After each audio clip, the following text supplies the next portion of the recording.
Yo, what's going on, everybody? Hope you're not sick of me by now. It's the second live stream of the day, and we're coming at you for Dana White Contender Series week number 8. And of course, on the show, we cannot do it alone for Contender Series. For the last few years, if you've been following along, myself and Gordo Gambles have been holding it down on this platform. We're back once again to do it. Gordo in the building. How are you feeling, my brother?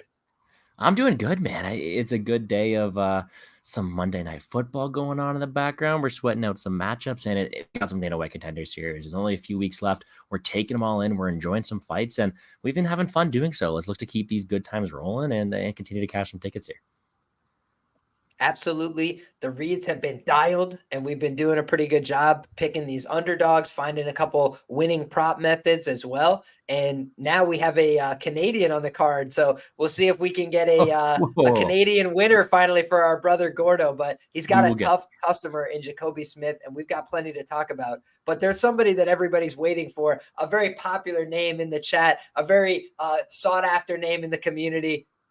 Pierce in the building, our brother from another. How are you, my man? It wouldn't be a great panel without the man of the hour. Pierce, what's going on, brother? Oh, I'm just here to give my boy Gordo some emotional support because Canada's got a tough one tomorrow. But if they win, they like Gordo said, they need it, and we're gonna find out real quick. First fight of the night, so Gordo's either gonna have a great rest of the card, or we gonna be in the pits. But we gonna find out for sure. One thing that I have to do off the rip here, and this is something that we do not normally do, but we are going to make a audible in real time because I'm not sure that my man has seen this yet. So in real time, we're going to present something to our guy Pierce because he got a shout out from Michael Aswell, who was on the Contender Series earlier this year, guys. If you guys can hopefully see this on screen, it says good research and prediction from Pierce. Could tell he knows and understands the game. So a vote of confidence from our boy Michael Aswell in the YouTube comment section. I wanted to go give him some grief because, I got it right. I said Bogdangrad was going to take him down a couple of times. That was the difference maker. He did take him down a couple of times, but ultimately I went the high road. I said, you know what? Pierce is a great analyst. You're absolutely right. And thanks for watching the show. So the truth is that was a cool moment. And Pierce, the floor is yours, my brother. Congratulations. Well, thank you. Thank you, Michael, as well.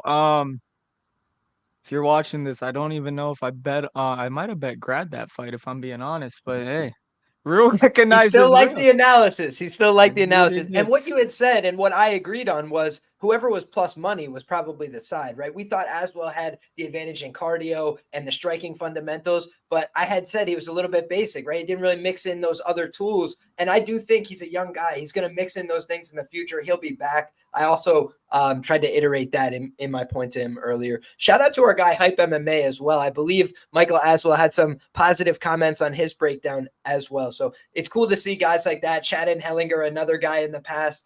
Victor Hugo, some friends of the show that have come back and commented on our Contender Series breakdowns and said, hey, great job, fellas. And that's always cool to see. So were you there? Were you there when yeah, shout out to him, bro. We're going to see him in the UFC for sure. That dude puts on scraps. But were you doing Dana White Contender Series breakdowns when Darius Flower was making his lap around the YouTube community? He came on my show, bro. He was on the show with Liam-Heslin and Narco.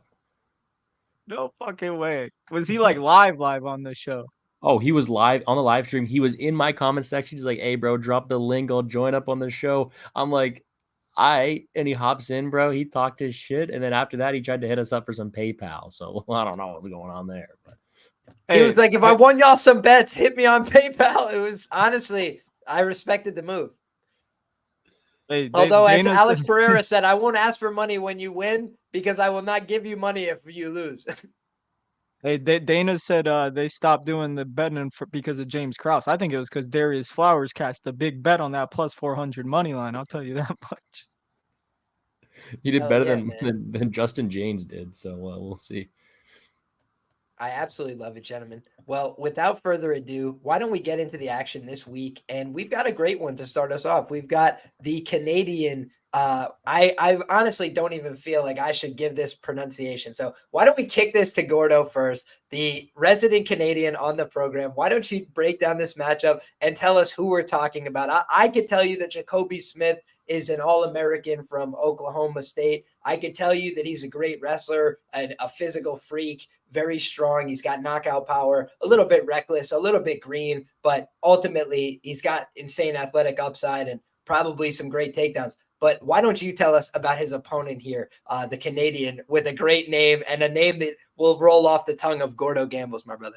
You mean Christian Savoie? We can go out here talk about that. A little French accent to it. But you know what? He's a newfie, bro. That's what he is. He comes out here. He is a tough dude. And you know what? You wouldn't see Jacobe Smith hanging out at a bar, but you damn bet Christian Savoie would be there to kick your ass at that bar. I'll tell you that right now. And what he wants to do is he wants to go out there and get in a scrap. This dude will throw down. And you know what? I did tape him first. I'm not going to lie. I go out there. I'm like, okay. You know what? This guy can go out here. He can scrap. He can throw bombs. He does throw a lot of power. I do think he potentially does slow down. That is because he's so aggressive early on. His takedown game could definitely use work, but he's a guy who can go out there and land bombs if people go out there and exchange with him. And I'm like, okay, you know, I didn't look at the odds. I'm like, Canada, come on, guys. We need this. Yeah, no, I don't know, man. Jacobe Smith is a killer, bro. Like, Jacobe Smith was someone who I was extremely impressed by watching tape, and I don't say that lightly. I've been trying to be a lot more critical, a lot throwing the honest opinion in there, but he looked good. I watched the tape and I fell in love with his hands early. He's got very good hand speed, good in out movement. He seems to be falling in love with them as well. And you look at that wrestling pedigree too, and I know he has that in his back pocket. The guy is someone who is not only an athletic freak, but a guy who can put it all together very well, compete on the feet, have the cardio, go out there, do rounds too, and has a phenomenal takedown game, to which I just mentioned was the weakness for someone like Christian Savoie. So I do think it is a showcase spot for Jacobe Smith, who does seem to have a very bright future. He's got good hand speed to compete with someone like Savoie up there, but also a huge ground game advantage, a better cardio aspect, and just pure athleticism, and does seem to be the A side of this matchup. Now, I will say I do think Jacobe Smith's striking is still a bit green. If he does want to go out there and exchange in the pocket, the one thing Savoie does have is a decent chin and the ability to push forward. I just think it's a very low opportunity outcome. So, although I do not think the read is there, I will be cheering for my boy Savoie this weekend. I will sit here. I will wear the Canada shirt. I will wear the Canada hat. And you know what I'll say, Liam? You know what I'll say? I'll say fucking A. Just fucking A, bud. Go out there and swing. Have a good time. Put the pedal to the metal and make Newfie proud. And he is a guy who I hope goes out there and does so. It's tough sledding for the kid right now. So we're hoping for the best. Jacobe sounds like a real prospect. So I don't know if I want to get in his way. That's all I got on this one. Let's go Canada. I'm picking Jacobe Smith, unfortunately. I will say the odds are not up here. I do have a potential lean on this spot, despite not me wanting to go against Canadian, but holy, Jacobe Smith looks like the real deal. And Pierce, and if I know you're going next, I just need to make sure as you break this down, the Canadian flag in front of you, I got to hear at least 2 sorries and 3 A's. All right. Yeah, bro, we now have the odds up in front of us, just so you know, guys. If you'd like to reference them, here they are. Yeah, pretty big favorite. Seems to be for good reason. My question I know Liam has not seen the odds yet at all. The one prop I do see in this one, if we get a minus 625 favorite in Jacobe Smith, who, although he does not have a submission win on his record, is going to be the predominant wrestler, and you can get the submission line at plus 1,000. That seems to be a decently wide line for someone in Savoie whose only loss does come by submission. So I do not mind that spot there. Yeah, that's very interesting. We'll kick it over to Pierce before I give my thoughts on this matchup. And I will say, you guys know me. I'm a weirdo in terms of how I break down these fights. I go down rabbit holes. I go in weird directions. Sometimes I have one fight I haven't really taped. The fight that I've done the least amount on is the main event. This fight, I actually have a lot of research that I've done. So we're going to kick it over to Pierce first. What do you think about this one, brother? Gordo, sorry. This is an awful matchup for your boy, bro. I mean, I got the Canada flag in the back, but don't get it twisted. I am not betting on Savoie. And there's 2 things wrong with Canada in this matchup. Why they spell the name Christian like that, I do not know. And Christien? They do not know how. Christian I-E-N. I've never seen that in my life. And Christien? Am I saying? Christien. And the Canadians don't know how to spell Christian, and they don't know how to wrestle. And you know, this is probably one of the biggest squash match of the season, if I'm being honest. I mean, last week we had Titties going up against Bailey Schoenfelder. Now that was a squash match in my eyes. Looking before the fight, that's what it looked like they were trying to do, but it didn't work out that way. And this is one that I think it doesn't matter what happens. I think Jacobe Smith's got to fucking tear an ACL if he's losing this matchup against Christien. And I just think this is honestly just easy pickings for Jacobe, man. You got a D1 wrestler, All-American. I mean, he was at Liam, correct me if I'm wrong, All-American at Oklahoma State, correct? That's correct. Yeah, so it's like he's not like D2, D3. This is D1 All-American. And when you Hey, look at don't denigrate, okay? Aljamain Sterling is a D3 wrestler, right? what Portland wasn't Josh University, stand up. wasn't Josh Freeman All-American in D3, bro? I question the legitimacy of some of these wrestling programs in Division 3, but I'm not going to trash on nobody. But yeah, Jacobe, man, it's like you look at his game, it's all wrestling. I mean, I know he got 2 straight quick knockouts his last fight. The dude has power in his hands. I'll give him that. But I mean, when you watch Savoie's fight against Dokash, yeah, I was I was shocked to see that fight was a draw. I had to double take who each guy was, and I had to go to the introductions because I'm like, is the guy getting mauled the one being brought in on Contender Series? And it's like the ref. The ref, I think I commented on the video. I think the ref bet Savoie money line. That's why he took as many points as he did in that fight. But that looked like a 30-27 clear as day, and it somehow was a draw. And I mean, that's honestly all you really need to see in this matchup is that, yeah, I mean, on the feet, Savoie, he throws hard. It's not really technical. He kind of just goes for it. And I respect that. If Jacobe's going to stand and trade in the pocket, I mean, he's going to give him his path, bro. Just don't pull a Bailey Schoenfelder and just go for takedowns. And I don't know if the total is a bit interesting. It's 1.5 is set at minus 170 for the over. I'm not sure if I want to play the under there, but yeah, if I had to pick a bet on the fight, it'd be a round 1 prop for Jacobe or the under. It's just when you bet on these like college wrestlers turned MMA fighters, it's like a lot of them don't have the submission upside, so you're kind of banking on like a ground and pound finish from Jacobe here, which I think is possible. The dude hits hard. He's got good ground and pound. And if I had to pick a minus 600 to win, I'd probably do the under 1.5. That's probably how he covers. But yeah, no strong takes on any bets on that fight. I think this is interesting. My guy Dixon is looking for the contrarian take. Is this another goes to decision, right? Like Nick Piccinini. I think there's a few things that are a little different about this matchup. Number one being Nick Piccinini was taking on a guy who's a pretty like crafty and like long-standing MMA fighter. That guy had a lot of fights and then disappeared for a while, and he had some problems in his personal life, things like that. But it wasn't like he wasn't a talented enough guy. My questions about him were, was he going to have cardio? Is he going to be able to hold up? And honestly, he did way better than I expected in a lot of those categories on Contender Series and made it an honest fight. So hats off to him, right?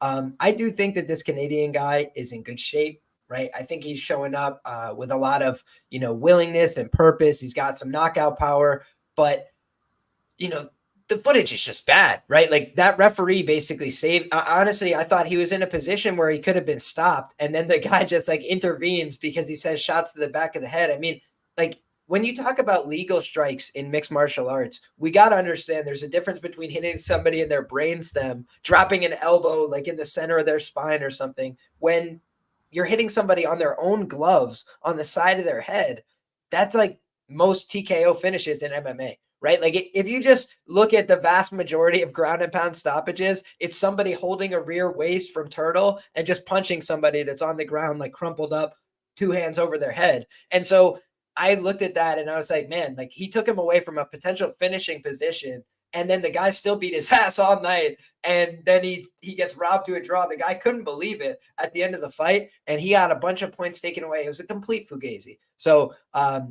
you have that stacked on top of the fight prior to that.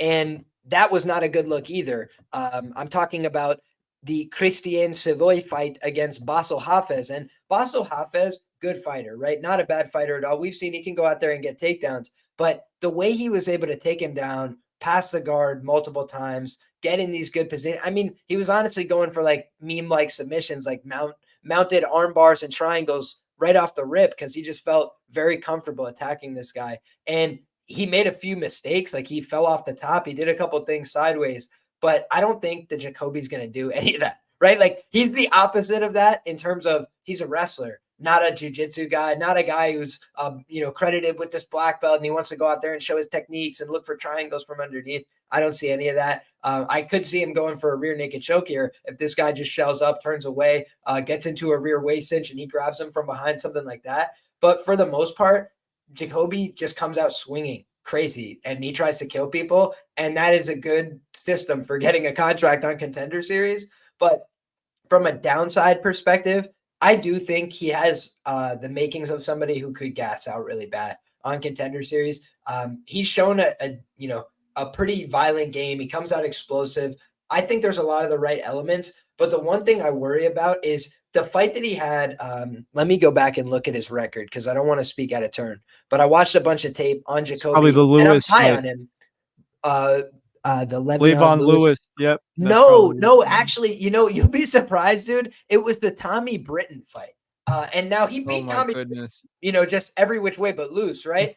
But it was the shot selection. It was the way he was throwing. Honestly, they stopped that fight and Tommy Britton protested at the time. I don't know if you remember. He was not happy with the stoppage because he was trying to let the guy unload and get tired. And now you can't do that, right? It's eligible for stoppage when you do that. But I do think that this is the kind of spot where, you saw in that fight, Jacobe Smith was out there winging huge uppercuts, taking these huge chances. His hands were down. He was swinging wild. What did we just see last week?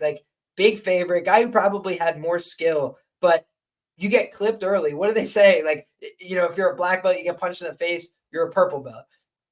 I mean, whatever happened to Schoenfelder, he just wasn't there anymore, right? He was seeing ghosts. And I'm not saying that it's the same situation. It's not a one-to-one. I think Jacobe Smith is a better prospect than Bailey Schoenfelder by a mile, right? But you just look at the downside risk of you're on Contender Series where the incentive structure is go out there, get an early knockout, swing like crazy, do something wild, impress the boss. If you do that and then you don't get it, then it could turn into what Dixon said. Either he's grinding on this guy, just getting the easy takedowns. I do think takedowns are free against this guy personally for Jacobe, unless he's completely gassed out here. So that's for me why he's such a big favorite here. On the feet, I think he could knock him out. I think it would be a competitive, honest fight. I think he could take him down and ground and pound him. I think he could surprise people with a submission. I did not like the ground game I saw from Savoie.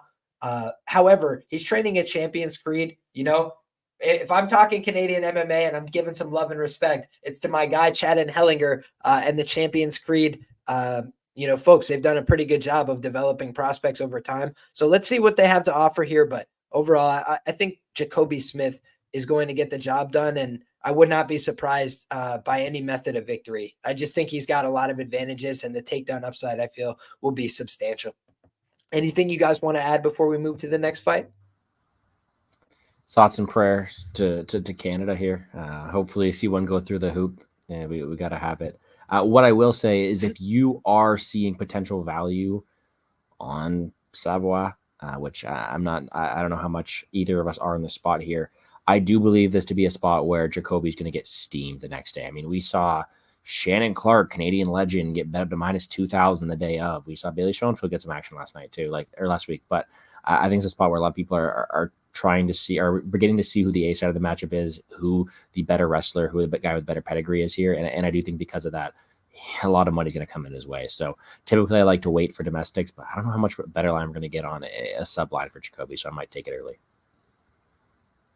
Yeah, somebody asked in the chat, I think it's a great question. Local man shakes fist. At what price do you have interest, though, is the question. I would say anything over 10-1 is probably just off in a welterweight fight between two people that don't have that much professional experience. Jacobe Smith still working with under 10 professional fights, and most of them have ended pretty early. So for that reason, I would say, maybe slight tempered expectations. You can't get ahead of yourself in mixed martial arts. I say it all the time. But also, I just think that there is a pretty big, I talk about sometimes if somebody's a striker, right? They don't really have the tools to cover these big prices, but there are worlds in which Jacobe Smith takes this guy down for 14 minutes, and then it does look like he covers the price. You know what I'm saying? Or he just finishes him in round one by taking him down and getting to a dominant position. So for those reasons, I think there is some negative downside to him looking like a massive favorite, but shout out to Real Fight Picks as Jacobe being minus 600, silly, fair play. Weird they So the got doofy Smith was. listed at 6'2" on Tapology when he's like 5'10". Yeah, fair enough. So a couple of dissenters in the chat, and maybe that's why the line hasn't run yet. Gordo, there's some people that like the dog here, and I mean he does look big, he looks strong, he looks physical, but I do think there's a huge pedigree difference in the wrestling. So let's see how it shakes out. The cardio is always a question mark for me with these wrestlers, because I'll tell you guys, it's a way different sport to go out there and wrestle for 7 minutes and to fight for 15. And a lot of times you see wrestlers that can wrestle for 7 minutes in MMA and then they get finished in round 3. So just one thing to think about. Local man shakes fist, agrees with me. Plus 1,000 has potential. Don't know anyone who actually bets that is thinking about betting the dog. Yeah, fair enough. Okay, well, next fight, guys. We've got Abdellah Er-Ramy taking on Torrez, Finney, and you guys know this is the last chance university, right? This is the last time that we will see Torrez Finney on Contender Series this season, and it is contract or go home season for Torrez Finney. He is 9-0 as a professional. He's taking on Abdellah Er-Ramy, who is 7-1. And the younger man is Torrez Finney. The smaller man, of course, is Torrez Finney. He's the smaller man in virtually every matchup. And as I kick it to my brother Gordo to break down this matchup, we will switch the board here for the Contender Series and show off our meeting of our matchup here. This is Torrez Finney on your left-hand side of the screen taking on Abdellah Er-Ramy. What do you think about this matchup, Gordo? I said it last time too. People have told me I do look like Torrez Finney, and I'm getting to see it, man. I kind of got it going, but I think it's a spot where we got him again, man. We've seen him a few times. He is one of the more known faces on Dana White Contender Series, not only because he's got 2 wins here so far, but because of his build. Like, the guy's a likable character. He is huge. He pushes through a cardio barrier to go out there and try to win fights, and he has been successful doing so, but not successful enough to go out here and secure himself a contract. And he comes out here for a third time to be able to do so. And how often do we get the opportunity to go out here and get guys who are undefeated, already have 2 wins in a Contender Series, but don't have the contract? That kind of tells you what a lot of this stuff is to him here.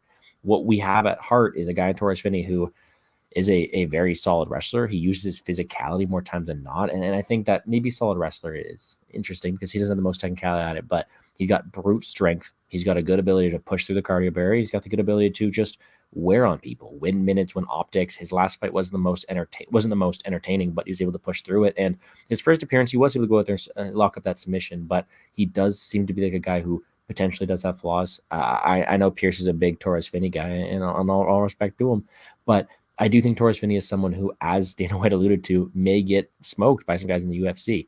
There it is. But you throw me off, man. You throw me off. This is a complete 180 to the background you had one last week, man. I'll just tell you that. But Torrez Finney is a guy who I do think has the capability to go out there and wrestle at a high clip, utilize that physicality, look at those finishes, but is going to have to go out there and do so in this matchup because he has been criticized by Dana White. He's been brought on to go out here and try to do better than last time. And I think because of that, we have ourselves a hopefully differently motivated guy in Torrez Finney.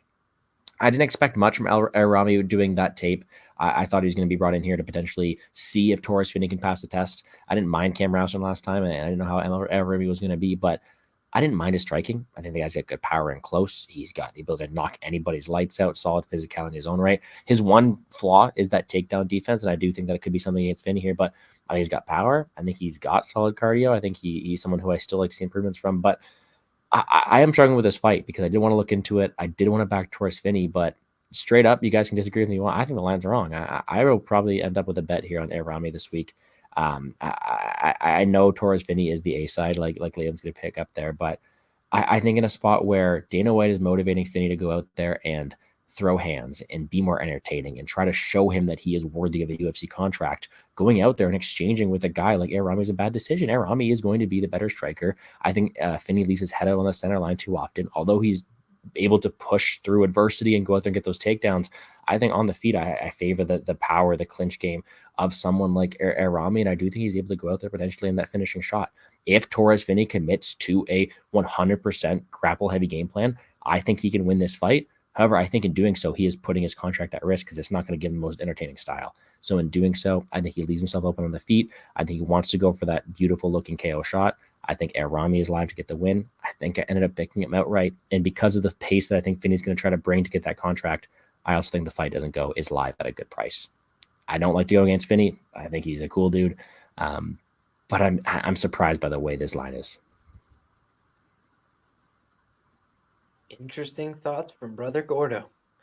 What do you think, Pierce? Do you agree or disagree? Honestly, I don't think I can disagree with what Gordo is saying, man. It's like, I love Finney too, man. He seems like a great guy, the type of guy you grab a beer with and, you know, you have a good night. But breaking down fights at the end of the day, and I'm trying to figure out what Ramy's gonna look like when he's facing a type of wrestler like Finney, and that's kind of like the question. We don't really know.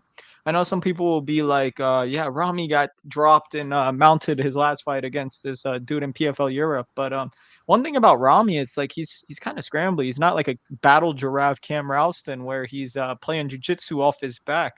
I mean, I know there's only like 3 fights available from Ramy. I wish I could find the decision fight where back in 2022, couldn't find that. I guess that's would be valuable data if anybody can find that. But I don't know. I think Ramy is he's in the right weight class. He fought in the PFL Europe tournament at like 205 pounds, and you can see in this face-off photo he looks in shape. And if he can keep it on the feet, man, I think he can probably hurt Finney in the pocket. But it's like there is still questions on Ramy, man. It's like I don't know what his wrestling's gonna be like against someone like Finney, and it's like, but at the same time, it's plus 190 near and plus 200, and it's like Finney has a style where it's like he doesn't have jujitsu, so he's either gonna lay on top of Ramy and win like maybe a boring decision or maybe breaks him late. But it's like Ramy could just like turn his back and stand up, and Finney's not putting in hooks or anything. So it's like I'm willing to maybe find out how this Ramy dude's takedown defense is at plus 200 against someone in Finney who makes a lot of mistakes on the feet. I mean, even in the against that Russian Panfarov, I mean, he was getting hurt. And then the Ralston fight, which was not how you want to see a minus 600 look in Dana White Contender Series. And I know Dana was a bit harsh on his words, but it's kind of fascinating they're bringing him back after how much shit Dana talked about him. But I wish him the best, man. Maybe third time's the charm, but from the betting market perspective, man, it's clear dog or pass. It's just I don't know. Ramy could look like an awful bet if he's shit off his back, but yeah, I don't know. I'm willing to find out and fade Finney at plus 200. Okay, so we got a strong panel take on the underdog here, who is the bigger man here, Abdellah Er-Ramy. I will say the one thing that stood out to me is number one, Abdellah Er-Ramy is really not fighting very many tough guys. If you look at his record, he's fought a lot of Fugazis. When he did step up in competition, he got dropped badly in that fight. I think that guy got a little overzealous, got over his skis, tried to chase him down, and then got hit with some big shots in his own right. But I have a feeling that, number one, I do think Torrez can take this guy down based on what I saw on tape. I think Pierce makes some interesting points, some things I hadn't really thought of in terms of maybe he could just get back up to his feet because of the lack of jiu-jitsu. But I do think that there is a non-distinct possibility that, Torrez Finney goes out here and just swings a wild hook and knocks this guy dead because you just see that his chin is not the best, right? And the one thing about cutting weight is it gives and it takes. Typically, I do think that this might be the right weight class. I'm open to that possibility. But the one thing is he was able to recover from a big shot up at 205. At 185, after cutting 20 pounds of water, are you going to feel the same way? I'm not sure. Is he going to be able to react to the shots the same way? I don't know. And I think that when I'm looking at this fight, I say the Avasio D'Onofrio fight, they were swinging a little bit wild. There was some crazy exchanges. He was getting overextended in some grappling exchanges and making some weird decisions. Then the Madeleine Privaluski fight, that's the one where he got dropped most recently. I could not find the footage of the Arturs Ozolins fight, but he did get finished by a 2-3 fighter at the time. The Frank Munoz fight, I watched that one back. I wasn't really blown away by that one either. So I didn't think he was the best fighter I watched on tape. I didn't think that the quality of competition was that high, but I could see what you guys are saying in terms of just Torres's ceiling. If you don't have great jiu-jitsu, if your control style grappling isn't that effective, if your cardio is running out in rounds 2 and 3, it could get dicey for sure. But I don't know, exactly what I can expect from Er-Ramy when he's facing real resistance. My guy Jewish Better says Ramy by sub, interesting angle. So yeah, definitely a lot of love from the Sharp Chat and our guests for the Er-Ramy side. So I'll watch a little bit more tape and see if I'm swayed here. What I can say is I watched very little Torrez Finney tape because he's a guy who I'm pretty familiar with his game. But I'll go back and revisit and just watch these Contender Series fights and see exactly what we're dealing with. But he does have a couple knockouts regionally, so I think he has some power in his hands and the athletic build to go out there and just put hands on this guy early, swinging wild, and put him down. Please, Gordo, go ahead. I just want to talk about that submission. It's just hard to submit somebody with no neck, right, man? Those traps, they'll get up there. They'll block that submission real quick. So I'm just saying that would be very impressive. I mean, don't you think we should touch on the fact that obviously, you know, the mental side of things, we honestly nobody can cap that, but he just took a lot of shit from Dana about how boring of a fighter he is. What happens if Torrez Finney just comes in and just swings dicks with Ramy? I mean, that could be a possibility, honestly. And that's what I'm saying too, is like he could not only get clipped in a situation like that, but he could go forward and land a powerful shot. I don't think Er-Ramy's perfect. I just think he's a guy with a ton of power. And for that reason, I have alluded to that fight doesn't go the distance line. I do think he goes out there and does push a pace. If it does potentially close up or look better, some local bucks might get towards that. But I do think that this is a fight where Torrez Finney goes out there for broke, and I do think that could cost him. That's just why I think the line may be wide. I think you might be better off playing the under if you like the fight doesn't go route, because you got -200 fight doesn't go, and then under 1.5 is like +130, +140 right now. So it's not a bad look, because honestly, you can give both these guys finish and upside here. Could. I don't think that's a bad idea. Also, there's not a lot of props released on this fight, so I'm not going to share all my thoughts on the props, but I think that there's going to be value in the finishing props for these guys based on the incentive structure of the fight, like you guys mentioned. And just looking at the chin dynamic, like I think he's got power. I do think he's got some skills. That's why he's here. That's why the PFL recruited him as well. But you know, if you listen to his interviews and stuff, I was seeing headlines like, you know, I fight because I need the money, and he's going out there trying to win 100,000 at 205 pounds. And, you know, he's getting bounced around a little bit. I just think that the guy is willing to take a lot of risks, and they're signing him up against the guy who needs to kind of pay off on a big risk in this one, in Torrez Finney. So I think both guys are capable of maximizing, but it does feel to me like it's Torrez Finney, you know, probably stopping him, but we'll see how it goes, man. I'm excited to watch that fight. And I've never been the biggest Torrez Finney guy, but he's got a lot of experience in this Apex. He's coming out there raring to go. And I do think that if you just swing hammers with this guy, at worst, it's a 50-50. And, you know, I think that because he's going to be confident, familiar with the territory, ready to go, I think he could come out here and just knock this guy out. But let's see how it plays, man. All right, fellas. Next up, let's get back to square one, and we'll share this tab. We're talking about David Martinez taking on Xavier Franklin. And I wanted to shout out, we had somebody in our chat earlier today say he grew up with Xavier Franklin. Xavier moneyline is the play. Shout out to JJA1 in the chat representing for his guy. We always love to see that. And if you guys have people that you know and love on the card that you're rooting for, go ahead and hit us in the chat with that. But we've got David Martinez 10-1 taking on 5-0 Xavier Franklin. That's a pretty cool, you know, distinction for a guy with just a 5-0 record to already be getting the call up to Dana White Contender Series. I do think that shows, you know, some faith in him, some belief in him from the matchmakers, but also it's a tough ask, right? You got to go out there and take on a guy with double the professional experience, a guy who's fought pretty quality opponents in combate at times. Axel Ozuna, an example of that. He's fought experienced opponents as well. However, the Gianni Vasquez loss doesn't age very well, right? Kind of a middling regional level fighter. So I'm interested to hear what you guys have to say. First, we'll kick it to our brother Pierce on this one to mix things up. How do you feel about this matchup, my man?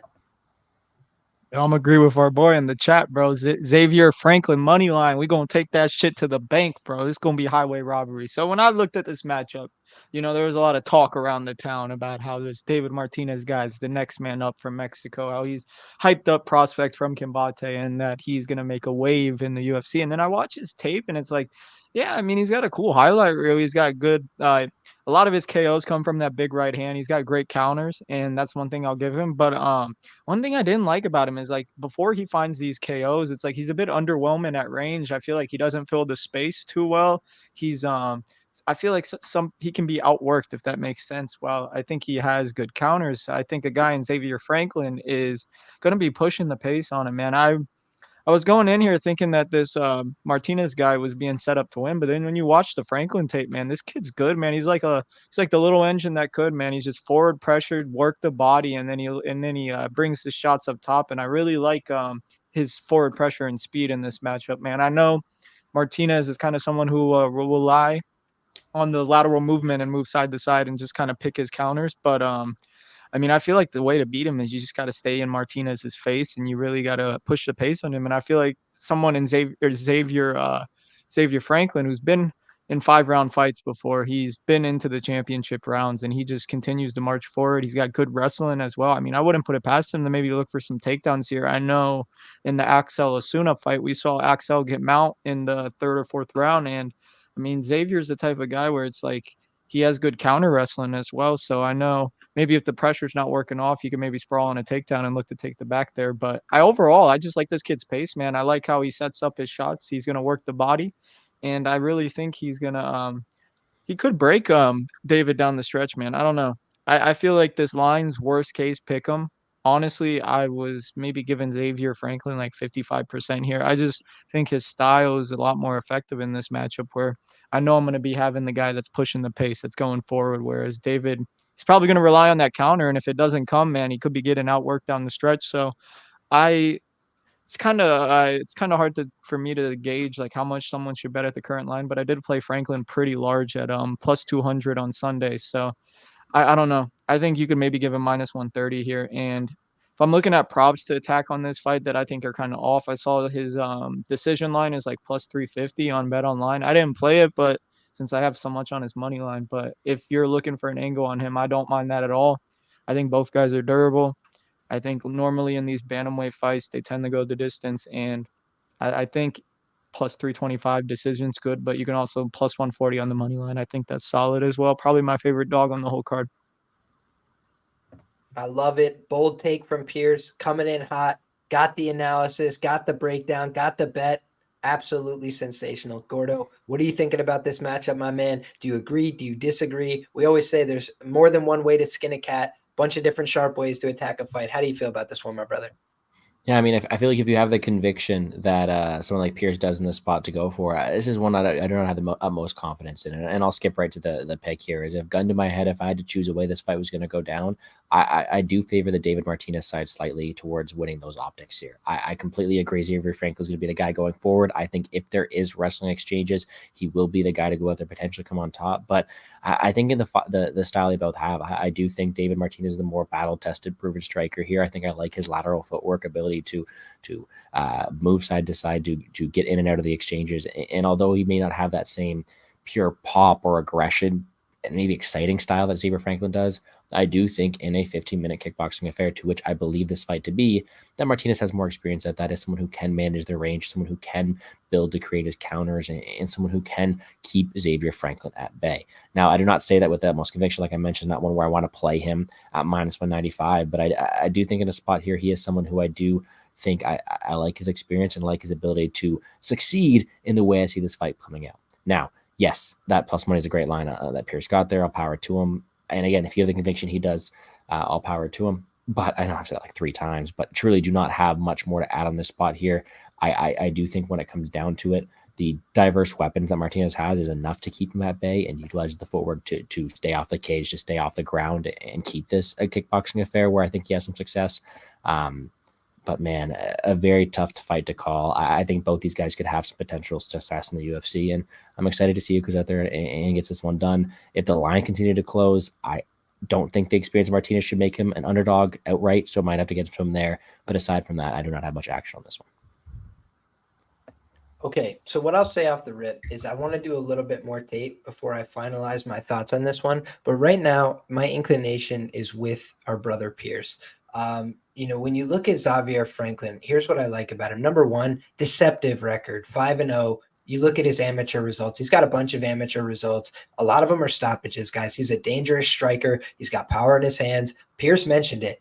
He's not afraid of people. He walks them down. He comes forward. He's willing to take one to give one, but he normally is delivering back harder shots. He's normally the one slipping offline to land a couple back. And the thing that I will note is I think there is a path for Martinez in this fight. That's why I want to do a little more investigation, a little more research. This guy Martinez has excellent low kicks, in my opinion. That's the one thing I don't know that was touched on enough. His calf kicks are pretty good. And typically that's how he's kind of keeping guys at bay, right? He's moving in and out. He's using a little bit of lateral footwork. He's actually comfortable fighting on the back foot, which a lot of guys are not. So if you're going to pressure, the things that I want to see are you effective at pressuring, or are you following people around? And I do think that Xavier has good pressure, right? He doesn't just allow people to exit and then he chases them down and, he's running laps after people. He's cutting them off with angled footwork. However, there's going to be some exchanges where he gets hit with hard calf kicks, especially in the first round, in my opinion. So for me, I want to see if I can find some more tape of his reactions. I have seen him get calf kicked. That's why I think it's a point of consideration. But in terms of what I liked about his game and why I think he could be effective, please, Pierce, go ahead. I will say I don't know if you picked up on this. I was going to mention the calf kick narrative, but it seems like a lot of Martinez's kicks go to the thighs. He doesn't really go for the low calf kick. So that's just a little tidbit I thought I had. Oh, interesting note. I will definitely go back and watch that more. In one fight that I watched, I'm trying to think, it might have been the Ozuna fight. He definitely threw a couple of calf kicks, but it might have been a anomalous performance in that regard. So I'll watch more tape. But the thing I was going to note about Xavier Franklin, is the guy I think can be a really sneaky submission threat. Something I pride myself on is trying to read these guys who have submission ability, but it's not super baked into lines because, they prioritize other things. He's a pressure forward striker, right? But what you've seen from him in the past is there was one fight that he had on his record, and I'm happy to share this on the screen right now, against Corey Sutcliffe. And guys, believe me when I say he could have TKO'd Corey Sutcliffe, but he said, I wanted to make a point of it. I'm better at mixed martial arts. I can go out there and submit these guys. I can knock them out. I can do whatever I want. And when you watch the fight, he does damage. He crumples guys. He's like looking for the takedown, getting a hold of him. And the way that he took the back, I really think was pretty special. Now, is it like, world-class jiu-jitsu or something like that? Not necessarily, but he's just fast, athletic. He knows what he wants. And when he initiated the back take, it's quickly going for hips down, hooks in, looking for the rear naked choke. And I think that that's an opportunity, right? I think you've seen Martinez fight out of some bad spots in the grappling, but on the Combate regional scene, that's a little bit different, right? We've seen some of those guys come into the UFC and get submitted, not have the grappling chops to hang. So I do think it's an open question on the Martinez side. I thought Pierce mentioned it. He had some, sketchy moments against Ozuna. He rallied. He did a great job. A lot of his finishes don't materialize, though, until rounds 3, rounds 4. He's an attritional guy. He's trying to break people down over time. And I do think Xavier is going to come out and start very hot. Taking your top knot says Xavier is a purple belt. Well, I will say, I think for a purple belt, he has very good MMA jiu-jitsu from what I saw. And what I mean by that is mostly instincts. A lot of guys don't have the right instincts to finish people when they're hurt. And one of the easiest ways to do it, you get somebody hurt with strikes, and then you take their back quickly and you choke them out. And you do it while they're not thinking clearly, right? You get somebody foggy in the brain. They're not making great decisions. You choke them. And then when they come clear, it's already too late. Fist behind the head, chill out, tuck your chin, and it's all over, right? And I think that this guy, Xavier, can absolutely put him to sleep. Just put a choke on at some point in this contest and close the show. So for me, I think that he's probably the side at plus money. I think that he's got multiple paths to victory. I could see him winning by all methods. So for me, that's why I would be looking at it, just because it's so much plus money, right? 9-1. I'm sure domestics will open at 12, 15, something, very high. And I think that that's off. I think he has the opportunity if he decides to take it, right? On Contender Series, sometimes these guys go, I'm swinging to the death, right? They will not grapple. But I feel when you go for the path of least resistance, when you try and win the fight, if you're pressuring, one of the things you have to do in order to effectively pressure is initiate takedowns, whether you really commit to them or not, just to stop guys from, skirting around the octagon and disrespecting the pressure, right? How do you hold somebody against the fence? You initiate a takedown attempt, and then you just say, hey, chill out, hold you here, make you spend a little energy to pummel. Those are the kind of things I think you need to do to somebody who's going to be an explosive striker at distance. And I think put him against the fence, go ahead and hit, what's it called? Knee to the thigh. And I think that would be a great way to slow this guy down in round 1, try and break him down with pressure, and look for the finish in round 2 with that rear naked choke. So that's kind of the way I see this going. Taz says MMA Guru Raid. God bless. I don't know what that means, but I appreciate it. All right, guys. Anything left to add on this fight, or should we move along to the next one, fellas? I think it's just nice to say that they put together a decent fight for Dana White Contender Series. I know these high level fights are a rare occurrence nowadays, but shout out to them for actually doing proper scouting for this. Yeah, I think this is a great fight, and I'm excited to do a little more tape on these guys, which I don't always say about some of these Contender Series fighters, right? But with that being said, folks, let's move along to the next one. We've got a featherweight contest, and it's going down between Alberto Montes and Carlos Calderon. You've got a 30-year-old in Montes taking on the 28-year-old in Carlos Calderon. Why don't we kick it off with our brother Gordo here? He's got the fist together. He looks excited. What do you think about this matchup, my brother? Oh, I regret doing the fists already. No, I think Pierce went out there and just shouted out high quality fights. And man, this is something that I think is a bit harder to say that about this matchup. Let's put it that way. I think the previous matchup, maybe two guys who may have more success in the UFC. I think both these guys have their flaws in this matchup, but we have ourselves a fight nonetheless. And I do think it's a interesting spot to go out here and see how it comes together from a betting perspective. Carlos Calderon take this fight on short notice.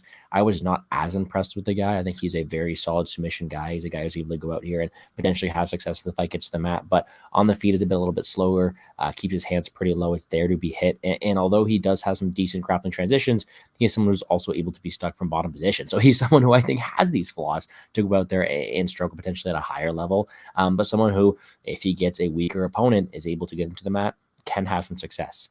Alberto Montes is a guy who I think has a more well-rounded skill set. I like his explosiveness. He was very able to go out there and strike many levels on the feet. And I think he was able to explode to positions, but he also wants to go out there and grapple. A very good opportunistic submission. He has a majority of his wins that way. And a guy who I think can also compete in all assets of MMA. Not only can he strike with explosiveness, but I do think he can be able to go out there, lock up the submission of his own right. He himself can be stuck in bottom position, but is also able to go out there and dominate from the top as well. When I look at breaking this fight down as a whole, although I think they're both guys who I will probably be fading at their UFC level, I think Montes has more paths getting it done here. I think he is the more diverse striker. I think he's somebody able to go out there and utilize his kicks, his flashy maneuvers, his power on the feet against a guy in Calderon who not only is taking this fight on short notice, but a guy who is there to be hit, a guy who does keep his hands low, a guy who I do think has his own flaws in the feet.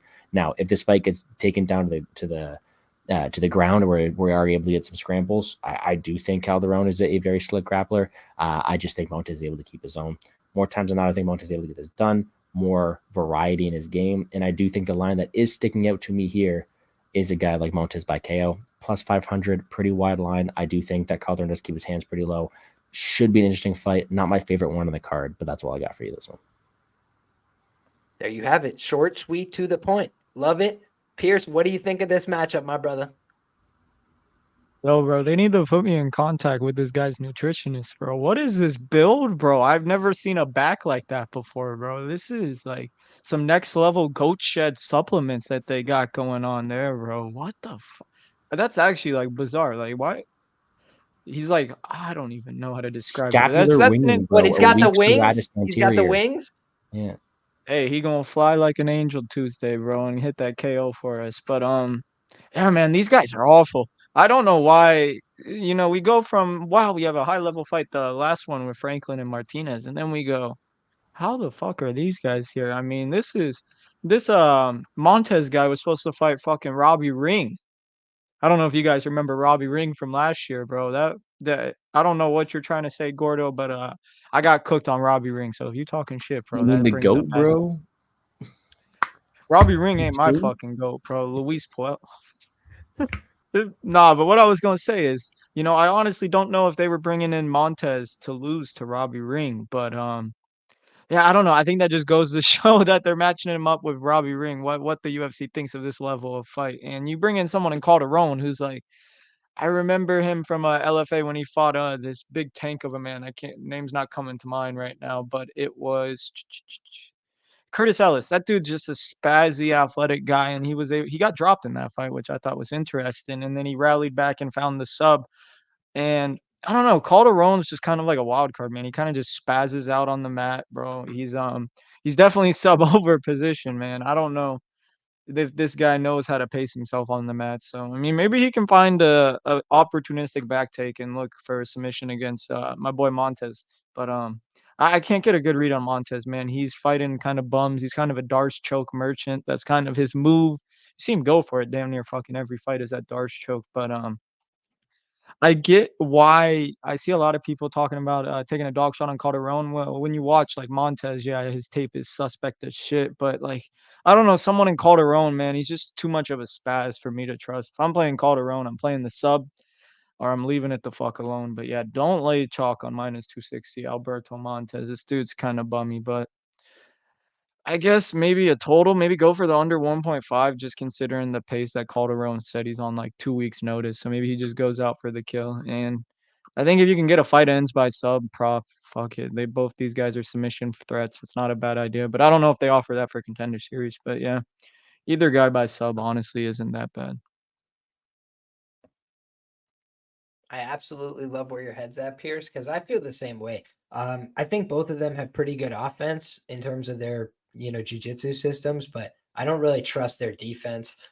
When you look at the Alberto Montes side, he got flat knocked out by Ira Lukowski. And Ira Lukowski at the time was an undefeated 2-0 guy. He ended up going 3-3 as a pro. I don't know that he fights anymore. So I don't know that loss has aged very well, right?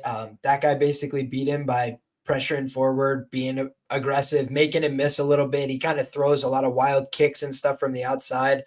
He can be made to miss with the striking, that's for sure.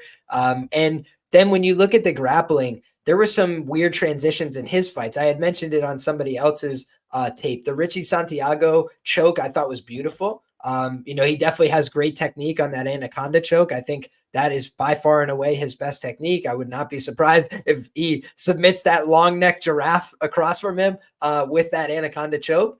But when you look at the Carlos Calderon side, he's not a bad jiu-jitsu player. Like if you had to credit like one part of his game that is good, he has a very active guard game. He takes a lot of risks. I do think that could lead to him getting finished.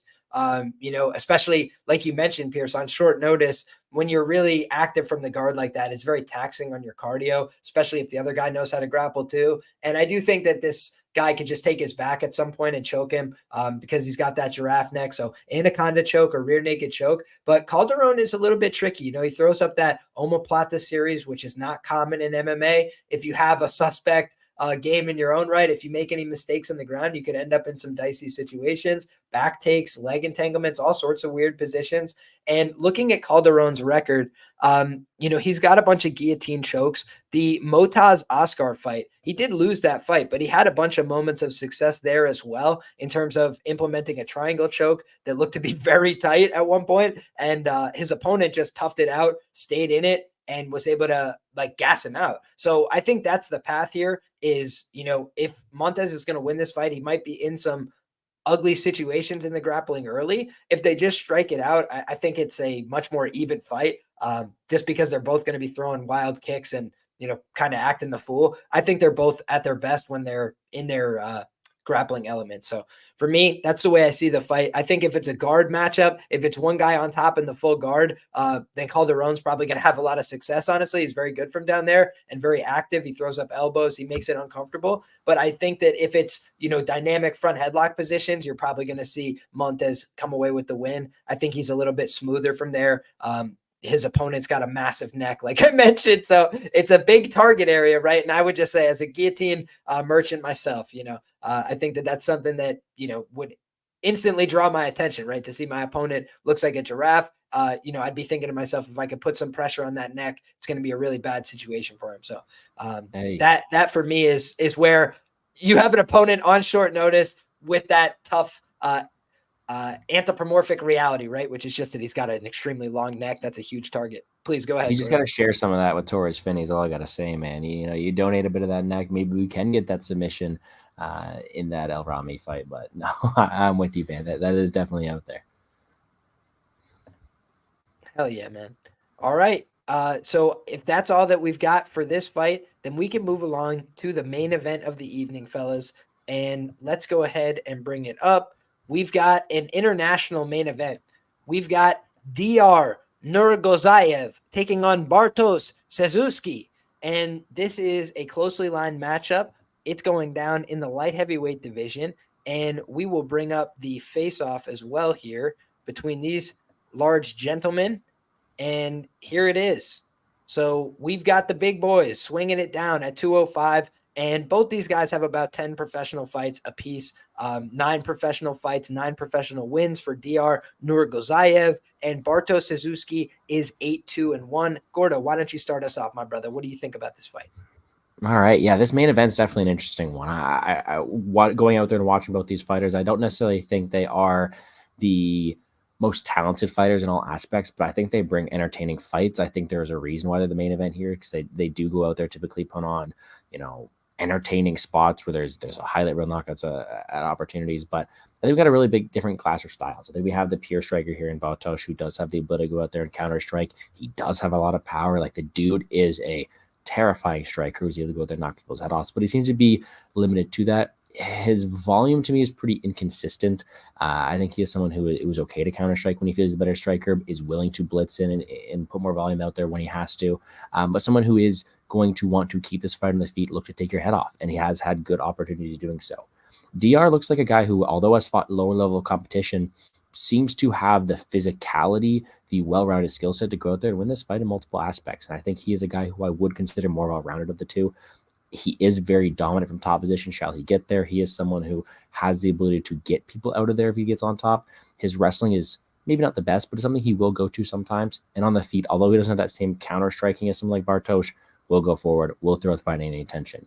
I do not necessarily like the optics of the cardio of Diyar. I do think he does slow down visually, although he does able to go out there and fight through it. But I do think he has a more versatile attack in the spot here, and I do think he has the potential to go out there, not only finish the fight from top position, but swing with a guy like Bartosz. And I do think that although the knockout could be there on the flip side of things for the power and the size of someone like Bartosz here, I do think that the difference in the potential grappling or paths to victory is wider than the striking here. And for that reason, I did slightly side with the Diyar Nurgozhay side here. It isn't with the utmost conviction. I have some other spots on this card here, but I do think he has more paths getting it done. I do think he goes forward and looks to win moments that way too. And although the volume of Bartosz is hit or miss, it's not really necessarily the highest pace to go out there and I think tire out a Diyar as much as you need to in this spot. I do think Diyar is able to go out there, win the moments, win the physicality, and look to potentially put the lights out of someone like Bartosz, being a solid athlete with some good physicality here. I think it's a close fight. I think both these guys have their flaws defensively. Both these guys have really powerfully offensively. And I do think those signs point towards an early finish. However, I do not have the most bullish read on this. I did pick Diyar to get it done. There you have it. So quick, easy, to the point. Pierce, how do you feel about this matchup? It's going down in the light heavyweight division. Two big boys swinging it out. What do you think about this one? Yeah, I played some Bartosz Szewczyk at about like plus 140 on Sunday as well. I honestly feel like it's kind of annoying doing this on a Monday night when the lines are kind of more mature now, but I feel like Pick'em's honestly where I would cap this fight. We got someone in Diyar who maybe, yeah, he's got a more well-rounded game of the two, but honestly, I feel like he's very hittable on the feet. I feel like he leaves a lot of openings in the striking aspect of the game. And Bartosz, the one thing he's good at is he's athletic. He's got a good 1-2. He's straight. He's got good straight punches, and I honestly feel like that 1-2 is going to be landing at will. And if I'm betting Diyar, I'm honestly probably hoping he can hit takedowns here. And I guess just my thought process on why I think it's a pick 'em. I think Bartosz has good movement for light heavyweight. Obviously, you can see he's in great shape, and I feel like he can sprawl. He's got a good initial sprawl. It's just the only issue is there's not so much tape of him dealing with like chain takedowns. And I don't know. I just don't think Diyar is like some amazing chain wrestler where if he gets on top, I mean, he honestly has decent jiu-jitsu for a light heavyweight. I will say I've seen him go for some interesting sub attacks. I think he was going for like a go-go plata or something in one of his fights, which is you don't see that at light heavyweight much. But I don't know. Someone in Bartosz, I think he's going to have a lot better speed. He's going to be a lot faster on the feet. And if he can keep it standing, man, I think he's going to piece this guy. And he can honestly maybe find a finish here. I was a bit surprised at the face-offs, how much bigger Bartosz was than Diyar. It seemed like Diyar either, I don't know, he didn't look like the guy I saw when I was taping his regional fights. He looks like he lost some fat though, but I don't know if he hopped off some steroids that he was on, bro. But my man Bartosz, he looks a bit messed up in the head, but I mean he looks ready for battle. I'll tell you that much. And someone told me this. I don't know the truth to it, but I think he's right. So Emiliano Sordi, who DR beat his last fight, he's actually in his corner for DR, which is fucking hilarious. The dude you just beat is going to be cornering you. So, maybe there's some fishy business going on in UAE Warriors there, because Emiliano Sordi looked awful that fight. So I don't want to even take much from that. That was a wash Sordi that he beat. So, yeah, Pick'em's fine with me, honestly, in this matchup. Before Liam goes out here and breaks the tie, we'll go out here and fully admit when there are fights who are close, I got a soft spot for the wrestlers. I am a primary DraftKings player, so I like my wrestlers. And although I completely agree with what Pierce is saying about the striking on the feet, I do like the guys who have the opportunity to go out there and mix it throughout. So getting plus money like Pierce did it yesterday is definitely an interesting look at it. However, the way the line is now, I did side with a Kazakh who can take it down to the ground. Local man shakes fist says in the chat, I was also expecting Diyar to be bigger and less staffy. I didn't see anything about a staph infection, so I don't People know. were saying his chest. I didn't watch the actual weigh-ins, but they were saying his chest, it looked like he had a bad staph infection. I can't tell from that video, but maybe there's a different clip that they're talking about. All right, guys, time to investigate. So if we scroll up, we're going to share this tab instead. If we scroll up in our navigation dock, we've got our weigh-in highlight. Bam.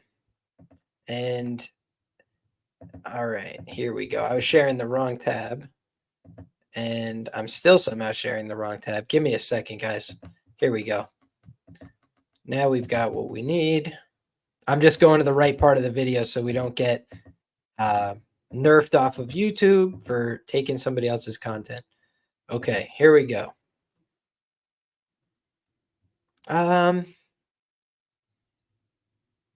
I'd like to see them zoom out a little bit. Okay, here we go. No, that was a horrible camera angle to show it. Man, they really butchered it, guys. Okay, here we go. This is the best we're going to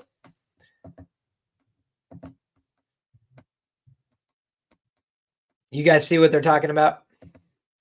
It's really hard to see. No, it looked like he got a gunshot wound right there in the middle of his tits.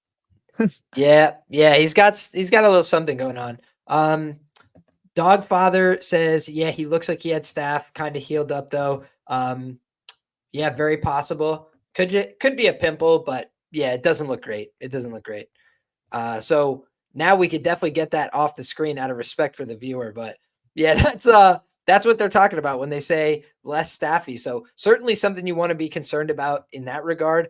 I will say this. I watched the Konstantin and Dritsev fight for DR, and he dominated that fight, right? He went out there, he landed a lot of huge shots. He fought for 5 rounds. He got a lot of takedowns. He made a couple mistakes in the grappling, gave up a couple bad positions, but was able to recover each time, not make any catastrophic error. So he was able to always recover.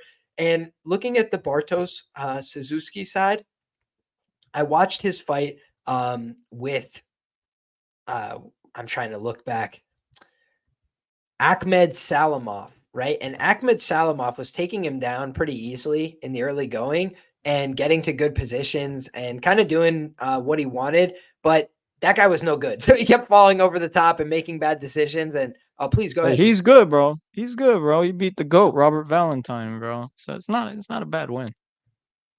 All right, fair play.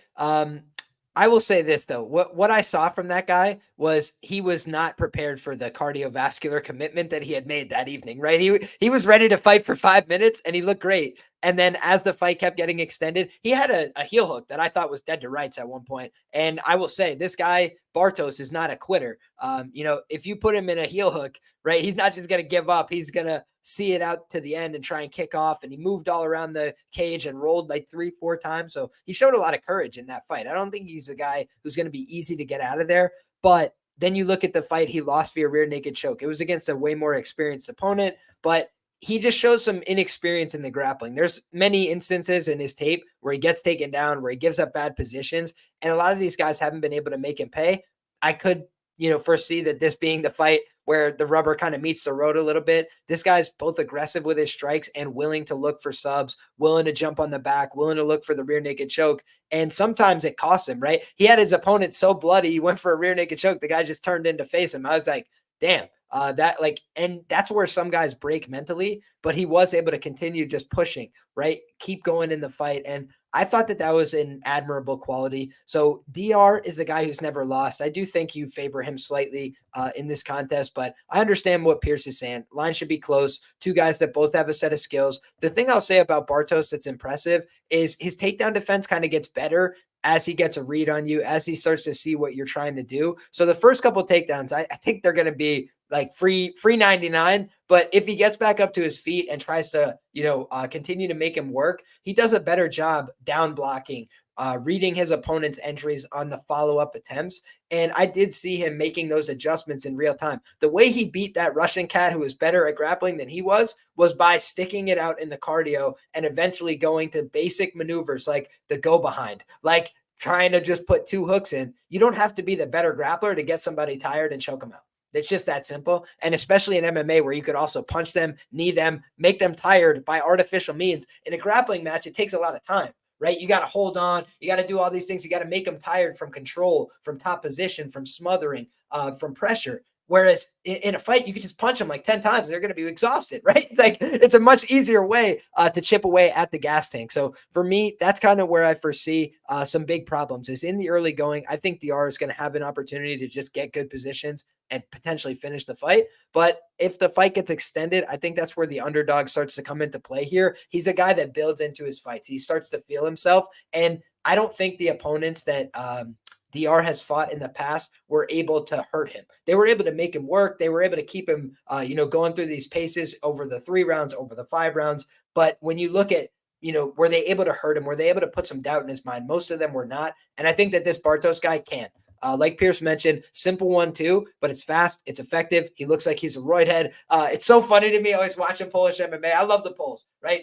No hate on the Poles, but they always got 16 different tattoos of different brands on themselves, and they all look roided to the absolute gills. So Bartosz, never know what supplementation he's on, but he looked very good at the face-off to the point of our guy. And if his opponent has staff, that's only going to hurt your cardio, right? So I think that for Diyar, he might come out hot. He might come out aggressive, trying to put the fight away before things get out of hand in a cardiovascular perspective. But for his sake, he has gone 5 rounds in fairness. But great matchup. Not the best fight you've ever seen, but I'm actually interested to see how this one shakes out. Among light heavyweights, there's not a lot of prospects to get excited about. You got a 9-0 guy from Kazakhstan. Maybe there's just something in the water, but let's see, because he's got a tough task in front of him. And, he's a guy that's been on the Eagle FC scene, which is a little bit, hit and miss, right? Sometimes you see some good talent come off of there, and sometimes you see some Russian hype jobs that didn't really have the skills. So let's see how it plays. Guys, let's close it out like we always do with a quick recap. We're going to kick it to my guy, Gordo Gambles. If you guys aren't aware, right now we are live streaming simultaneously on my channel, Liam Picks Fights, as well as the Plays and Fades YouTube channel. We got plenty of people checking in from there. If you haven't already, make sure you get subscribed. Make sure you show some love to our guy, Gordo Gambles, over there, putting out great content on these fights each and every week. So shout out to Gordo. Please let the people know what you've got going on this week in terms of content. And also, what's your wrap up on this card, my man? What do you think is the summary in terms of the fights for you? Yeah, for sure. As always, man, I love talking these Dana White Contender Series bouts with you. It's been a few years going on, and it's always something to look forward to. So hopefully we're able to close out the year strong. Again, Plays the Fades YouTube channel. I also do work with Established to Run. So big UFC pay-per-view card coming up. A lot of content, busy time of year, and you can't complain because we got some good fights, and I'm looking forward to them. As for this DWCS Week 8 card, we get the fight I started with a Canadian, one where we want to see him succeed.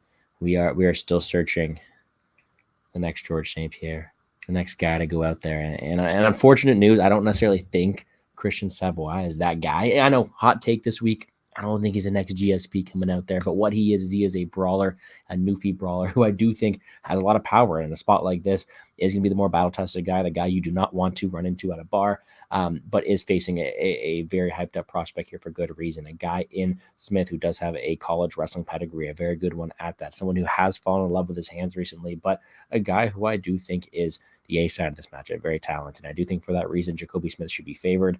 I love Christian Savoie, but he does give up those takedowns. I do think Smith should be able to go out there and have success, use that physicality, have the better hand speed on the feet as well, and win this fight at a high clip. I see some value potential on that submission line for Smith at plus 1,000. We'll see where the lines climb to. Finney, Er-Ramy, I like Finney. I truly do. Do not get me wrong, but I think the line is wide. Finney is being chirped by someone like Dana White, being told to go out there and do more. And I do think Er-Ramy is someone who can go out there and swing with him. Torrez Finney has been hurt. He's been put in precarious situations. And if he wants to go out there and entertain someone like Dana White, Er-Ramy's not the best guy to go out there and swing with. And I do think Er-Ramy has KO capabilities. I think he can win this fight more than the line entails. And I also think the under is a good look. I love Finney, but in a matchup like this, I think the line's wide and there's some value on the underdog. The next one's one I think is a very close fight. David Martinez, Xavier Franklin. I think the striking, the ability to control range, the lateral movement, the leg kicks, some of Martinez that kind of thing can win on this fight. I do think there's the better minute winner for that regard. And I do think he is someone who has the capability to go out there and win this fight. Xavier Franklin, I think, is someone who is still improving his game, does potentially have more grappling upside, but in a fight that I think is going to be a 15-minute kickboxing affair where the guy who manages range better is going to get it done, I do favor the experience, the pedigree, and the versatility of someone like David Martinez get it done, and he's my slight pick on that matchup. Calderon Montes, I don't think neither guy is necessarily going to make waves in the UFC. I think Montes just has more ability to get it done. He's more well-rounded. Calderon is a very slick submission grappler, but I do think Montes has more ability to go out there and use his versatility. I do not like the defensive skill set of Calderon. I think he's hittable on the feet. I think he's there to be rocked, and I do think that Montes has more ability to mix it up with different levels, utilize some kicks, utilize some powerful punches, and I do think the KO line for Montes is wide. However, a low-level affair. Do not put too much of your hard-earned money on it. In the main event, I do think it's a very close one. Like Pierce alluded to, the striking is there for Bartosz. I think he's a very solid striker, very physical athlete as well. But I do think in this matchup, Diyar has more paths going to get done. I like his grappling. I like his ability to push the pace, utilize his physicality, and win minutes that way. And I think in the spot here where he can compete with looping shots as well, the wrestling will set him apart. Very good ground and pound ability to go out there and take that top position. And I do think at a pick, I'm gun to my head, I do pick the Kazakhstan prospect. So give me Diyar in that one. Very fun fight. I know people ask for Hail Marys all the time, so mine's pretty simple this week. 2 legs, both plus money. Give me Jacobe Smith sub and Alberto Montes KO. A plus 1,000 with a plus 500. It's a Hail Mary for a reason. I absolutely love it. Killing the game today, Gordo. Killing the solo shot live transitions as well. Plays and Fades YouTube channel. Go show some love. The Great White North, our brother from another, Gordo Gambles. We've been doing this a lot of years. We've been doing it at a pretty high level, in my humble opinion. So if you guys enjoy the content, drop a like over here. If you've got the due diligence, the bandwidth, go over and drop a like on the Plays and Fades YouTube channel. Show some love over there, and make sure you hit that subscribe button if you want great knowledge about mixed martial arts, DraftKings, daily fantasy. Go ahead and get that knowledge from our guy Gordo. And if you don't mind, show some love on Establish the Run for our guy Gordo as well. Putting out a great product with our guy Brett Apley, another sharp mind in the space. So shout out. Now, without further ado, the moment you've all been waiting for, it's the recap from our guy Pierce. Big Bird in the building. His Contender Series reads are that of legend. My brother from another. What do you got? What is the W recap for the W stream? Shout out to Larry for that. I appreciate you. We're going to start off the W recap with easy lock in the first fight. We're not picking the Canadian, system play, fade Canadian MMA. I'm sorry, Gordo. It's got to happen. But yeah, my man Jacobe Smith, man, if you guys want a parlay piece, I can't help but think this guy's like 90-95% here. Slip on a banana peel type of fight for me. Takedowns will be free. I'm going to wait to see for props on domestics to see what angle to play the fight. But yeah, if you guys want, I got a Bet MMA tips, oil check MMA. It's all free bets. So if you want to see what other props I had for that fight, just give that a follow. And yeah, nothing on that fight for now. Torrez Finney versus Ramy. I mean, this is a proper dog or pass. it's just Finney makes too many mistakes in the striking realm for me to trust this guy. I know obviously he's the wrestler now, but who knows? Maybe third fight on Contender Series, he might switch up the game plan and look for the knockout. And I think Gordo alluded to it. You don't want to get in a brawl with Ramy. I think, well, Finney can crack. I mean, honestly, both these guys have finishing potential here. But yeah, I honestly think if I had to make a play on that fight, it would probably be the under or maybe just a small play on Ramy, but nothing too passionate on that fight just because we don't know enough about Ramy's grappling. And then Martinez versus Franklin. I got to play on Xavier Franklin at a better number, but honestly, I see the lines kind of coming back to plus 155. So maybe some David Martinez fight day money comes in on the hyped up prospect, but I can't help but think that fight's a pick 'em as well. I think Franklin's forward pressure, speed, and body work is going to be crucial here. Maybe Martinez can, weasel on the outside, land some low kicks, as that's probably the weapon that's going to be the most beneficial for him. But I don't know. I like this guy, Xavier Franklin. I like how he is going to push a pace here. And it's a classic minutes versus moments type of fight where Xavier is going to be winning the minutes. As long as he can, that chin checks out, I feel like we're going to be on the value side. Maybe sprinkle that decision prop on Xavier as well. And then Calderon versus Montes. This is a 1-800 gambler fight. Bummy. And I understand why Montes is the favorite. He's a lot more. He makes less mistakes is probably the best way to put it. My man Calderon's kind of spazzy. He'll go for subs from the start of the fight. So, maybe if you want to play Calderon, I say just play a submission prop or just leave it alone because it's probably most of his path. My man Montes, I think maybe we could fish out a live bet on him, honestly. I feel like Calderon on short notice, the way he fights could be prime position the gas out and maybe get subbed later in the fight. But yeah, no passionate take there. And then Diyar versus Szewczyk. I got my boy Bartosz there. I played him on the money line as well. I think his striking speed and athleticism is gonna, it's gonna give Diyar some problems early, and I think you guys touched on it. Diyar probably needs takedowns, I think, because I think on the feet he's probably going to be at a speed disadvantage and could get hurt really bad with a 1-2 down the middle. But if Bartosz can sprawl, like Liam said, maybe extend it a little bit. He's at least I've seen him face adversity in his career. This man Diyar is just cage pushing fucking fat guys in Eagle FC. So I don't really know what to think of this guy, man. I think Bartosz is a guy that's 26 years old. They're both pretty young, but I see this man Bartosz making improvements from fight to fight, whereas like Diyar, he's fought like 3 times in like 3 years. So it's like I can only take so much away from him beating up on a washed Emiliano. Sorry. So yeah, Bartosz are passed for me, but not a passionate take at Pick'em. Maybe if you want to get a little cute with it, Bartosz late KO could be a sneaky play. Heck yeah, brother. So there you have it, guys. We've got the recap from Gordo. We've got the recap from Pierce. Before we move forward, we're going to look back for just 1 second. Last week, we had in the strategy guide, Vallejos round 1 plus 300, shouted out as a potential angle, and he goes out there and delivers. Kevin Christien via sub in round 1 or 2, and he goes out there and absolutely ships it. Christien via sub plus 320, shouted out. Christien round 2 plus 550, shouted out. If you were a real philosopher, you went out there and you hit the sub 2 as well at whatever price that was, probably plus 1900 or something crazy. Then we talked about Frunze being a live underdog here, especially the KO at plus 350. And in the main event, I was dead wrong. I thought Schoenfelder was going to get it done, and unfortunately, he did not get to extend that one. But we celebrate the wins. We own the losses. Last week was a good week of reads. Let's see if we could do it again. I'm going to start off with the first fight of the night. Let's get back here in Tapology, and we'll share this screen so everybody has an idea of what we're working with here. So for the first fight of the night, we've got the wrestler, the All-American Jacobe Smith taking on the Canadian Christien. Here we go. Savoie.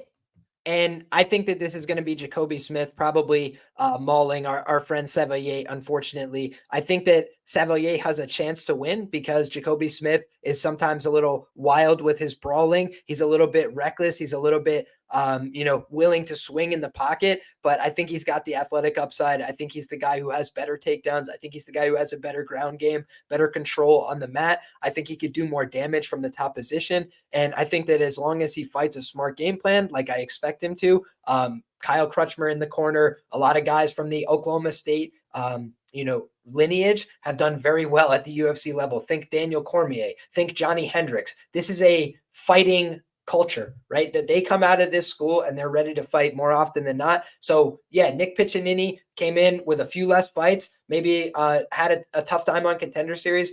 For my money, I think Jacobe Smith is just as serious a prospect. Nick Piccinini is in a tougher weight class, right? By and large, just globally more competitive in my view. And I think that when you're looking at the welterweight class, Jacobe Smith has a lot of upside. When he gets these guys to the ground, they're going to have a hard time getting their wits back about him because he throws a lot of heavy ground and pound quickly. And that's why a lot of these guys aren't making it to round 2. So for me, I think it's a fun fight, good scrap. And Local Man asks, how is the under still plus 140? I think that's an interesting question, right? Maybe that does mean that the odds makers think it could get a little bit more extended here. But I also think Savoie could get, just beat up over the course of, 10 minutes here. He's a tough guy. He's a willing guy. He looks like he showed up in great shape. But if you can't stop the takedown, you can't stop the takedown. And that's ultimately what I see in this matchup. In the next matchup, I'm going to differ with my co-host just a little bit in saying, not that I think Torrez Finney's a lock and you should put him in every parlay or anything like that. But I think that he has a chance to go out here and knock this guy out in the first round. I think the UFC gave him a matchup where this guy's willing to swing. This guy's willing to take some big chances. He's a risk taking fighter in his own right. He's fought a pretty low level of competition. I think to Torrez Finney's credit, he's fought a little bit tougher guys. He's fought a diversity of styles, and he does have some physical limitations, right? He is 5'8". He's not a big guy, but I think that he's got power in his hands. I think that's natural. I think if he gets this guy to the ground, he can deliver hellacious ground and pound to him. So for me, I just feel like there is upside for Torrez Finney to come out here and just smash this guy early, quickly. But I also think there's risk, in taking that approach, that he could get finished on the back end. I don't know that his cardio is worthy of prime time. However, if you have, Dana White on your ass about your cardio is not ready for UFC level, if you're not doing wind sprints every day, if you're not like on the road doing your work, then I don't really know if this is the career for you, right? Because he got the ass chewing that you're supposed to get before the best performance of your career. So for me, I think that's what I'm expecting from Torrez Finney, but I also think that you're being asked to pay the price for that. And the price has come down substantially, right? So the market is less bullish on him now than they were for his last couple matchups. And I can understand why. He struggled a little bit, but I still think that there was a reason people were hyped on him before. And I think that it's because at his best, he's got athletic upside. He's got the power to knock you out, and he can take you down, throw you around, dominate you physically. And when you're that low to the ground, can somebody get underneath him? Are they going to take him down? It's going to be very difficult to get that going. So unless he makes mistakes, unless he falls over the top, those kind of things, he should have a lot of advantages against guys because of a low center of gravity in the wrestling and the grappling.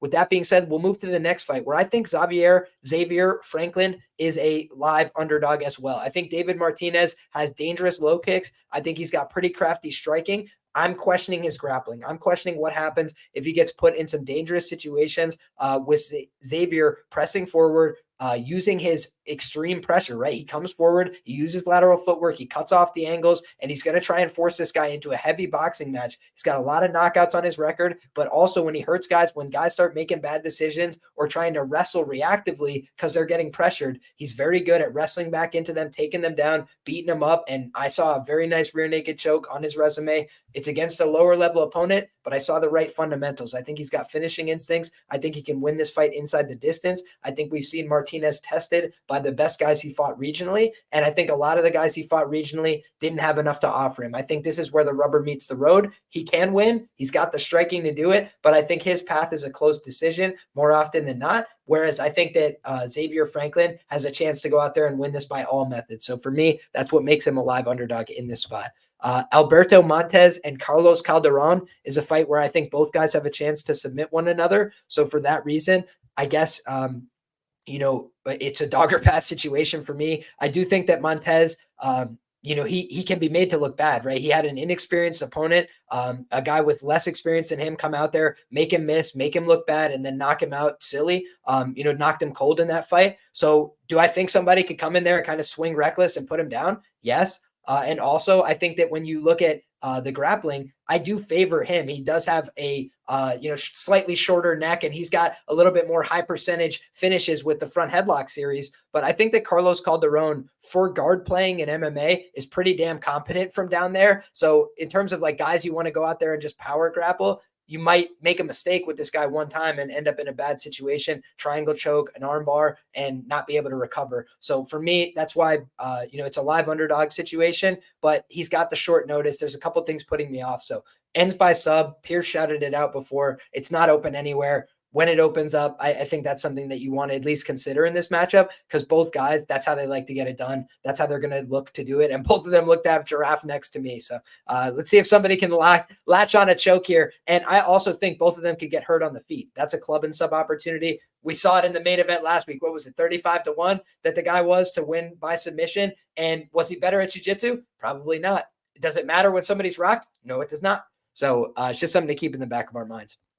And then the last fight, guys, Diyar Nurgozhay. I am going to pick him to win, but I'm not going to pick him with an extreme amount of confidence. I do think that Bartosz has decent takedown defense as the fight goes on. I think he builds into a fight. I think he's a guy that has some idea of what he needs to do to win.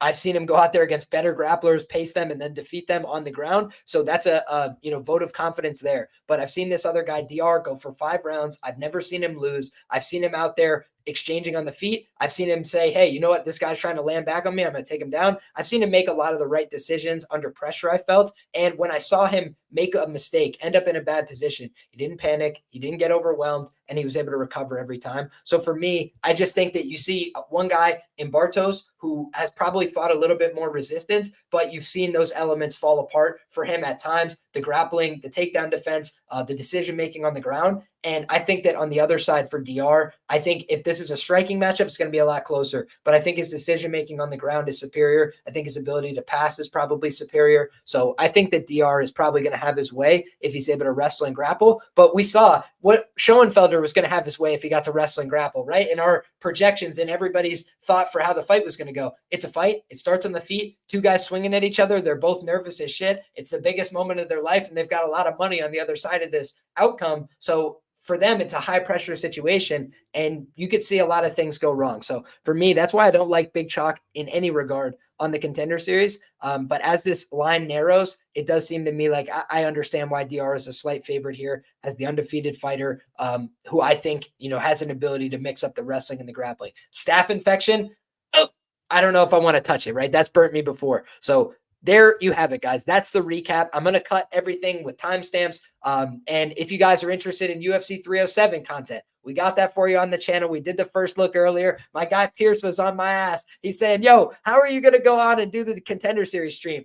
All we've done is tape today since then, right? So we did a little tape before the show. We went on, talked UFC 307. Now we're back. We talked about Contender Series. We're going to get some more research done. We're going to come back for bets and banter later in the week, and it's going to be a great time as always. I appreciate my guests. I appreciate the sharpest people in the chat who are rocking with us always. Cole Stein, Local Man Shape Says, Larry, Alan, Ghost Gardeners, Frank, everybody else. I appreciate you all so much for being here. God bless you all. Enjoy those fights and come back next time because we're doing it all again. Thanks, everybody.